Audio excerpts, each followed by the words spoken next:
பார்க்கலாம். பார்க்கலாம்னு சொல்லாதீங்க. பண்ணுவீங்களா மாட்டீங்களா கரெக்டா சொல்லுங்க.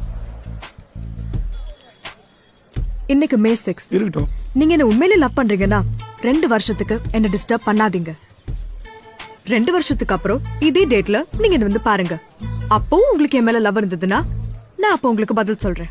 இதுக்கடையில இந்த 2 இயர்ஸ்ல நீங்க என்ன பார்க்க கூடாது, பேசக்கூடாது, SMS, லெட்டர்ஸ் இது எதுவுமே அனுப்பக்கூடாது. ஏங்க காதல் ஏங்க இவ்வளவு கண்டிஷன்ஸ் அப்ளை பண்றீங்க?